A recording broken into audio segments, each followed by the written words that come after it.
aujourd'hui on est à nouveau jour, c'est un jour merveilleux. Pourquoi? Parce que cette meuf ici présente va tourner avec moi une vidéo. Elle a son avion tout à l'heure. Et comme à mon habitude, j'aime bien faire les vidéos bam bam avant l'avion. Et on a décidé de tourner 2 vidéos sur 2 sujets. On n'a pas dit là, avant d'allumer la caméra, de quoi on allait parler.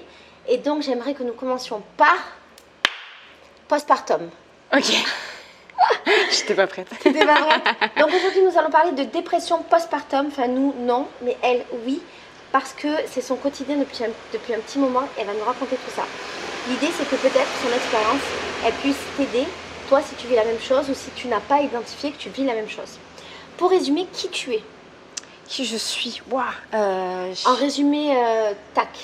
Sidonie, je suis photographe, j'ai 29 ans, j'ai une petite fille de 2 ans et je suis avec mon chéri depuis 13 ans. Ah. Voilà. Et tu as accouché il y a, tu m'as dit, elle a quel âge ta fille? 2 ans. Tu as accouché il y a 2 ans et quand tu es arrivée dans la maison, tu as dit que tu étais en dépression postpartum.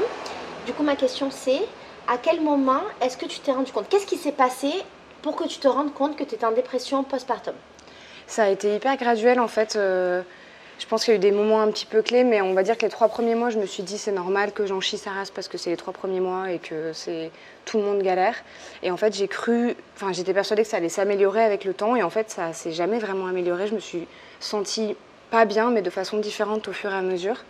Je pense le gros moment où ça m'a fait un gros déclic, c'est il y a quelques mois où là j'ai eu des pensées suicidaires et je me suis dit que vraiment il y avait un problème, où je me suis en fait dit que ma vie n'avait plus aucun sens et que en fait s'il m'arrivait quelque chose, c'était pas grave et que je manquerais à personne et moi je manquerais rien dans ma vie. Et là je me suis rendu compte qu'il fallait vraiment que je me fasse aider quoi. Et ça se matérialisait comment en fait? Le fait quand tu dis que tu n'allais pas bien, c'était quoi? C'était... Je me sens toujours, hein. Je me sens dépassée tous les jours. J'ai l'impression de ne pas arriver à gérer, de ne pas être une bonne mère. J'ai de la culpabilité en permanence. J'ai beaucoup de mal à me sentir proche de ma fille. Et principalement, je pense que je m'identifie... je n'ai pas identifié exactement ce que c'était, mais je me reconnais beaucoup dans le regret maternel. Donc je ne m'identifie pas du tout dans mon rôle de mère. J'ai l'impression que c'est pas moi. J'arrive pas à me considérer comme la mère de mon enfant et je suis très malheureuse. Souvent ma vie d'avant me manque énormément, j'ai l'impression d'avoir perdu tous mes amis, ma liberté, ma motivation, j'ai plus envie de rien faire. Dès que je fais quelque chose je me sens coupable parce que j'ai l'impression que je suis en train d'abandonner ma fille, que je suis pas en train de faire ce qu'il faudrait et en plus ouais, les difficultés quotidiennes de la maternité, moi, elles m'affectent énormément, peut-être plus que d'autres, peut-être pas, mais moi en tout cas ça m'affecte énormément et j'ai l'impression que ça me dépasse et que j'arrive pas à les gérer en fait. Et ton bébé, c'est un bébé désiré? Ouais, je la voulais depuis très longtemps, j'ai toujours voulu être maman. J'ai toujours été persuadée que ce serait le but de ma vie, le sens de ma vie, qu'elle comblerait tous les trous et les manques que j'avais, que ça allait me donner justement la motivation de faire plein de choses, de lui faire découvrir le monde. J'étais vraiment la future maman qui idéalise tout en mode de toute façon avoir un enfant ça va être merveilleux. Je sais ça va être dur, nanana, je me suis déjà occupée d'enfants, mais ouais, j'ai tanné mon mec pendant 2 ans pour avoir un enfant. J'avais vraiment les ovaires qui explosaient dès que je voyais un bébé pendant des mois. J'étais genre, on se baladait dans la rue, j'étais là, fais-moi un enfant. C'est ouf. Ouais. Et qu'est-ce que je voulais dire? Et donc ça fait 2 ans que tu vis ça en fait, cette dépression. Et t'es allée voir un professionnel ou une professionnelle? Je suis allée voir la psy de la PMI 2 fois et en fait je pense qu'elle ne m'a pas prise au sérieux. Peut-être parce que moi je n'arrivais pas vraiment à comprendre ce que c'était. Je suis allée la voir en lui disant que j'arrivais pas à aimer ma fille, que je me sentais dépassée par ses pleurs, que j'ai l'impression de ne pas savoir gérer. Et en fait, sa réponse, à chaque fois, c'était un peu « mais c'est normal, vous savez, de ne pas vous sentir bien tout le temps, et votre fille, elle va bien, et c'est normal qu'elle pleure. » Et en fait, c'était toujours un peu « c'est normal ». Et du coup, moi, j'ai un peu senti, j'avais l'impression que c'était moi qui n'était pas normale, du coup. Et ça m'a pas du tout aidée, on m'a pas accompagnée. Je suis allée voir mon médecin traitant aussi, ma médecin traitant à l'époque, en lui disant que j'étais épuisée, que je me sentais pas bien, que j'avais l'impression que, voilà, pareil, que ça allait pas. Et elle m'a dit que c'était probablement juste un burn-out ou comment on dit, que j'étais un burn-out et qu'il fallait que je prenne soin de moi, que je prenne du temps. Mais en fait, pour moi, prendre du temps, ça a entraîné de la culpabilité parce que je suis incapable de prendre du temps pour moi, parce que j'ai l'impression que je le prends de ma fille. Et du coup, pareil, elle m'a pas prise au sérieux. Et là, c'est il y a quelques mois aussi, j'ai changé de médecin traitant et Et on a fait un rendez-vous un peu check-up. Et donc, on a fait un peu tout le check-up. Et à la fin, on m'a demandé genre... et sinon, est-ce qu'il y a quelque chose d'autre? Et je lui ai dit, bah, en fait, ça va pas. Et j'ai commencé à pleurer, lui dire que j'avais envie de partir, que j'avais envie de tout lâcher, que je sentais que je me trouvais pas du tout bien dans ma vie, que j'étais malheureuse en permanence. Et là, il m'a regardé, il m'a dit, ok, c'est sérieux et on va vous prendre en charge et vous allez passer sous antidépresseur parce que ça va pas et il faut vraiment faire quelque chose. C'est vraiment un des seuls qui m'a vraiment pris au sérieux, quoi. Et depuis, vous avez mis quoi en place? Alors, je suis en train d'essayer de trouver une psy.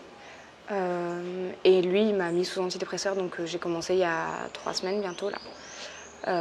Et là, l'idée, c'est qu'il faut vraiment que je trouve quelqu'un pour m'accompagner sur la déconstruction, plein de choses sur la maternité. Et que, voilà, que les antidépresseurs vont, en tout cas, l'idée, on espère, c'est que ça m'aide à passer une phase pas bien et à remonter un petit peu, à être moins impactée par les émotions et me sentir moins dépassée. Et du coup, pendant ce temps-là, essayer de trouver des moyens de travailler sur ce qui va pas, quoi. Est-ce que tu penses que qu'est-ce que tu voudrais partager avec des femmes qui peut-être seraient dans ce cas-là mais ne sauraient pas l'identifier encore? C'est pas normal de se sentir malheureuse quand on est maman. Tout le monde va vous dire c'est normal d'être fatigué, c'est normal que ce soit dur d'être parent, etc. Mais en fait, non, c'est pas normal que ça le soit à ce point-là. Si vous vous sentez pas bien et pas normal, il faut aller voir quelqu'un et il faut le dire. Et si les personnes vous disent non, non, c'est normal, ça va, et ben, il faut aller voir quelqu'un d'autre. Parce que moi, je pleurais presque tous les jours. J'ai peur de m'occuper de ma fille, j'ai peur de passer du temps avec ma fille. J'ai l'impression que je fais plus rien. Et en fait, c'est des choses où on tombe dedans tout petit à petit, on se rend pas compte. Et ouais, je sais pas, c'est pas normal. Donc, si vous allez pas bien, en fait, allez voir quelqu'un et dites que vous n'êtes pas bien et essayez de comprendre pourquoi et prenez-vous au sérieux, en fait. Prenez-vous vraiment au sérieux, vous, parce que, en fait, vous êtes... je vais dire ça, mais après, j'y crois pas pour l'instant, mais être une mère, c'est pas se sacrifier et c'est pas sacrifier sa santé mentale, sa santé émotionnelle et physique pour son enfant. Et si vous vous rendez compte que vous êtes en train de faire ça, c'est qu'il y a un problème, en fait. Et ce qu'il y a de bien, c'est que là, tu t'es permise de partir en voyage. Ouais. Et alors, ça t'a fait du bien? Ouais, beaucoup de bien. Je me suis re-remplie, j'avais l'impression que depuis 2 ans, je me vidais. Je me vidais de mon énergie, de mon amour, je lui donnais tout à ma fille, à ma famille. Et j'avais en fait petit à petit enlevé tout. Enfin, j'avais plus de source extérieure de bonheur en fait. Et comme je trouvais pas le bonheur dans ma famille et dans ma fille, je trouvais pas le bonheur du tout. Et là, j'ai eu un gros shoot de bonheur, d'amour, de plein d'activités, de gens qui m'ont foutu des claques pour me dire réveille-toi, faut pas que tu te laisses tomber là-dedans. Et je pense que j'ai pas encore intégré toutes ces choses-là. J'ai compris plein de choses. J'ai un peu peur de les oublier en rentrant. Mais ça m'a re-rempli, en tout cas. J'ai envie de rentrer et de me dire, ok, là, je vais prendre soin de moi. Je vais inclure ma fille dans ma vie. Je vais faire en sorte que moi, je sois heureuse pour lui montrer que c'est bien d'être heureux et que mon bonheur déteigne sur elle, en fait. Donc j'ai envie de remplir ma vie de nouveau. Et le papa dans cette histoire, dans toute cette histoire? Il est merveilleux, le papa. Le papa, il est merveilleux. Il a été très, très, très présent. Il a été au chômage pendant 1 an et demi. Donc il a été là pendant la première une année et demie de ma fille. Il s'en est beaucoup occupé. Il me soutient beaucoup. Il est beaucoup à l'écoute. Ça a beaucoup impacté notre couple. Ça impacte beaucoup notre couple aujourd'hui. Mais on est très, très fort et très stable. Donc ça ne nous fait pas peur. On est dans une période où ça ne va pas, objectivement parlant. Mais la base est... C'est-à-dire dans votre couple ou dans la vie dans la vie en général, même pour lui, c'est pas facile. Pour lui, c'est dur aussi d'être papa. On n'a pas du tout envie d'en avoir un deuxième pour l'instant. Il a beaucoup de mal aussi parce que en fait, il a eu un peu le même souci. Ça nous a aspiré dans la parentalité et on a tout fermé, tout le reste. En plus, c'était le Covid. En plus, c'était, tu vois, on a déménagé, on connaissait personne. On s'est retrouvés très seuls, très isolés, tous les deux. Et donc là, tous les deux, on essaie d'apprendre à revivre, à avoir une vie sociale et à arrêter de tout faire autour de notre enfant. Pour justement en fait pouvoir revenir à elle. Donc ouais, lui ça va mieux que moi je pense, mais c'est pas facile non plus. Mais du coup il a été le premier, c'est lui qui a payé mon voyage, il est toujours à me soutenir, à me pousser à essayer de retrouver le bonheur et lui il a envie de me voir heureuse quoi. Tu vas rentrer un tout petit peu plus heureuse. Un petit peu plus. Je vais rentrer avec plein de choses à lui raconter et plein de choses à amener dans notre relation et à ma fille, et donc ça déjà, ça va être super chouette. Tu penses que ça ira un peu mieux après? J'espère, ouais. J'espère que je vais arriver à comprendre certaines choses et surtout à agir dessus en fait. Parce que pour moi, c'est un peu ça ce qui est le plus dur. Ça fait très longtemps que je sais que ça va pas. Mais en fait, j'arrive jamais à agir dessus parce que j'ai l'impression le syndrome de l'imposteur de la dépressive, tu vois, en me disant à chaque fois genre ah ça va pas, non mais bon ça va en fait, aujourd'hui c'est pas si horrible et en vrai c'est pas si terrible que ça, il y a des mamans qui vivent beaucoup pire, enfin bien pire, et en fait à chaque fois je me dis bah non mais du coup je vais pas comme ça me fait flipper de chercher à trouver quelqu'un, tu vois, je trouve que le process de trouver un psy, etc., je trouve ça dur. Chaque fois, il faut raconter, réexpliquer ce qui ne va pas. À chaque fois, tu refais un peu tout un voyage où tu essaies de remettre les choses en place et c'est fatigant. Et du coup, bah, en fait, c'est pour ça que je ne suis pas allée voir quelqu'un aussi depuis très longtemps. Même si je sais qu'on m'a plusieurs fois dit qu'il fallait que j'aille voir quelqu'un. Et même là encore, je n'ai pas encore de psy, tu vois. J'ai entamé peut-être avec quelqu'un, mais je ne sais pas. Et il y a tellement de possibilités aussi de thérapie et tout que je trouve ça, moi, ça me dépasse. Et c'est marrant que tu sois en dépression à cause de ta maternité et que tu sois photographe de maternité. Ouais, mais ça a été très dur. Photographe de maman-bébé. Oui. D'accouchement même, tu vois. Ouais.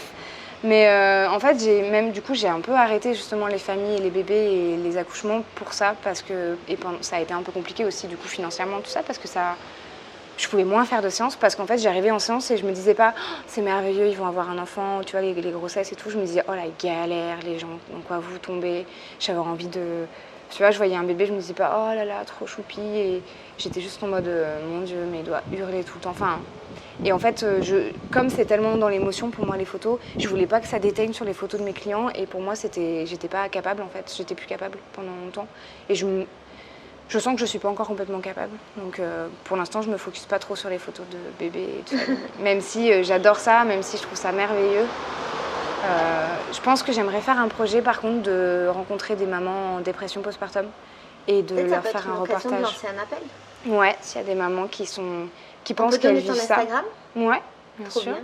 Alors vas-y, je te laisse faire un appel. Donc s'il y a des mamans qui pensent qu'elles vivent une dépression et qu'elles ne savent pas trop, se sentent pas bien dans leur parentalité, leur maternité. On continue, fais ton appel. Si vous avez envie peut-être de partager ça avec moi et avec d'autres femmes et de montrer votre quotidien, pas seulement des bons moments, mais aussi des moments qui sont peut-être durs, des moments où vous en pouvez plus, vous avez envie de tout lâcher et d'avoir en fait des photos de ça parce que la parentalité, c'est pas que du bon tout le temps et on le montre pas, donc peut-être de pouvoir le montrer. Donc si ça vous intéresse de faire partie de ça, vous pouvez me trouver sur Instagram et mon Instagram c'est Sidonie Vidal _famille. Voilà. Trop bien. C'est une bonne conclusion de vidéo. Hein. Ouais. Peut-être ça va t'aider à aller mieux ce projet. Ouais, rencontrer d'autres femmes aussi qui vivent ça, pouvoir échanger et peut-être faire une petite thérapie.